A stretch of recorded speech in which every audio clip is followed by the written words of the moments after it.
On va essayer de comprendre, Guillaume, avec vous, pourquoi est-ce que le monde entier semble en vouloir à TikTok? Pourtant, son succès est planétaire, c'est indéniable. Oui, c'est-à-dire qu'on voit à la fois Jane Fonda, et c'est très agréable, hein, très sympa, nous donner des cours d'aérobic. On peut voir certains concerts de Juliette Armanet. On voit effectivement, en même temps, l'Union européenne, le Canada, les États-Unis interdire leurs fonctionnaires d'utiliser cette application. Et cette application, pourtant, certaines fois, alors il faut bien choisir ses comptes, on peut avoir des cours de sciences avec des comptes comme Ordre de grandeur, Particle Clara, une spécialiste en physique des particules qui travaille au CERN et qui va nous donner des détails sur la physique. Là c'est Juliette Armanet, donc c'est très sympa. Et puis même des comptes un petit peu solidaires, comme Manu Solidaire, qui va nous permettre là d'avoir d'être un petit peu en solidarité avec des populations démunies. Bref, on voit énormément d'applications différentes et il faut véritablement faire le tri.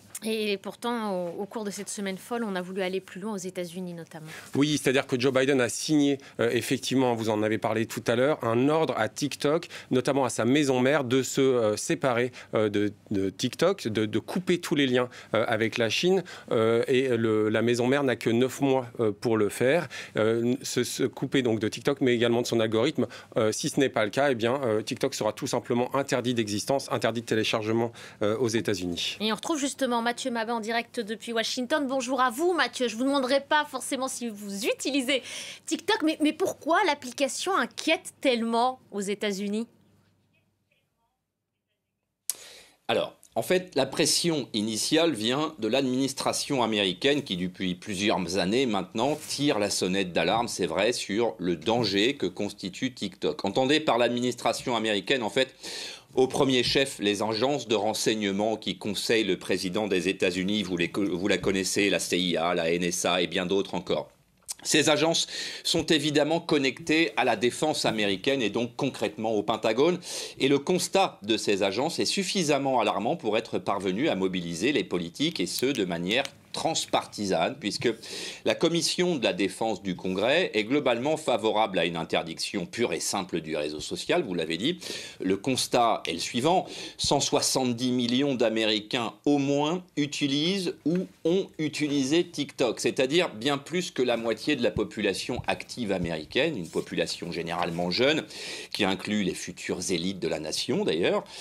On pense aux étudiants des universités américaines par exemple, mais également des fonctionnaires, des industriels et tout ce qui compte, bien entendu, dans le secteur tertiaire, mais aussi la recherche, etc. Or, pour accéder à TikTok, il faut évidemment télécharger une application et donc rendre les interfaces utilisées par 170 millions d'Américains accessibles à des serveurs dont personne aux États-Unis n'a évidemment le contrôle et des serveurs qui sont hébergés physiquement en Chine, ce qui se traduit par le fait que les données personnelles et le trésor de guerre considérable que constituent ces datas sont aujourd'hui aux mains du principal adversaire économique et stratégique de l'Amérique. Concrètement, grâce à TikTok, la Chine possède une forme de cartographie précise des consciences de l'Amérique. C'est en tout cas ce que dénoncent les parlementaires américains. Et c'est en cela que le Congrès considère que TikTok est devenu une vulnérabilité pour le pays. Les militaires du Pentagone appellent ça les champs immatériels, ce nouvel espace de bataille, ce nouveau champ de bataille où se livre un combat bien réel, non pas pour s'attaquer physiquement aux individus, bien sûr, mais pour frapper leurs convictions, leur attachement aux valeurs de l'Amérique, par exemple, ou tout simplement au développement de l'intelligence collective du pays à moyen et à long terme. La commission d'enquête parlementaire qui s'est penchée sur le sujet dénonce par exemple la différence des contenus disponibles pour la jeunesse chinoise en Chine via TikTok et ce qui est disponible pour la jeunesse américaine.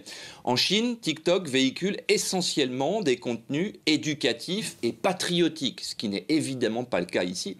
En 2021, par exemple, un rapport du ministère américain de l'Éducation nationale considérait déjà que l'influence de TikTok et des réseaux sociaux en général était désormais supérieure à celle des collèges et lycées américains, avec des expositions au réseau et des calculs de temps d'écran de la jeunesse américaine tout à fait alarmants. Alors justement, il y a ce risque d'espionnage et puis il y a ce risque d'addiction évoqué à l'instant par Mathieu, et c'est la raison pour laquelle les taux se resserrent aussi en Europe, Guillaume. Oui, on a vu très récemment en fait TikTok abandonner un service TikTok Lite qu'il avait expérimenté, qu'il avait lancé en France et en Espagne depuis la fin mars, et c'est un système un tout petit peu addictif effectivement, pour le moins, parce que en réalité il consistait à offrir des pièces virtuelles convertibles en cartes cadeaux en échange de visionnage des vidéos. On peut difficilement faire plus addictif. Alors la Commission européenne a eu des mots assez durs. Elle a dit que nos enfants ne sont pas des cobayes pour les réseaux sociaux. C'est ce qu'a expliqué notamment Thierry Breton, le commissaire européen au numérique. Et puis surtout, la plateforme n'avait tout simplement pas communiqué à Bruxelles avant son lancement une évaluation des risques de ce service, grâce notamment au DSA. Et c'est ce qui a poussé TikTok à abandonner TikTok Lite. Et une chose est sûre, vous en êtes en tout cas certain, c'est que TikTok ne se laissera pas faire? Oui, c'est ce qu'a déclaré notamment l'entreprise via la voix de son PDG Shu Chu. Il dénonce ce qu'il appelle une loi anticonstitutionnelle aux États-Unis, et il explique qu'il la contestera devant les tribunaux. Nous pensons que les faits et le droit sont clairement de notre côté, que nous finirons par l'emporter. Il met également en avant cette utilisation par 170 millions d'Américains et puis tous les gains économiques que permet TikTok. En réalité, on a déjà vu ces derniers mois TikTok faire marche arrière. C'est notamment le cas avec l'opération Clover qui a été annoncée l'an dernier et selon laquelle TikTok promettait, à travers des investissements de plus d'1 milliard d'euros, d'établir certains data centers en Europe. Il faut réaliser que ce qui avait un peu mis le feu aux poudres, c'était les déclarations d'Elaine Fox, une responsable de l'entreprise, qui avait dit que certaines données, effectivement, échappaient à l'Europe et se retrouvaient vers la Chine. Ça va à l'encontre de toutes les promesses antérieures de TikTok. Et Mathieu, il est effectivement, en tout cas vous l'avez constaté, ça va être compliqué d'interdire TikTok tant l'application est très très populaire aux États-Unis. Oui, de la même manière qu'on a expliqué que la jeunesse américaine était devenue en quelque sorte socialement dépendante des réseaux sociaux, c'est le cas, le reste de la société n'échappe pas à cette réalité. Il ne vous a pas échappé que la société américaine traverse en ce moment une période un peu particulière, celle de la campagne présidentielle. Or, la place qu'occupe TikTok aujourd'hui dans la communication politique aux États-Unis est telle que ni le Parti démocrate ni le Parti républicain ne peuvent aujourd'hui interrompre le flux de vidéos de campagne dans lequel les candidats ont investi, et des investissements absolument considérables. On parle de dizaines de milliards de dollars, et qui est concrètement l'un des principaux canaux de communication entre les candidats et les électeurs. Il faut bien se dire qu'une simple vidéo de campagne relayée sur TikTok a bien plus d'impact qu'une dizaine de meetings répartis à travers le pays. Interdire TikTok serait une chose, mais il est globalement impossible dans le temps imparti de remplacer le réseau social chinois par une autre structure jugée plus fréquentable, autrement dit une structure américaine.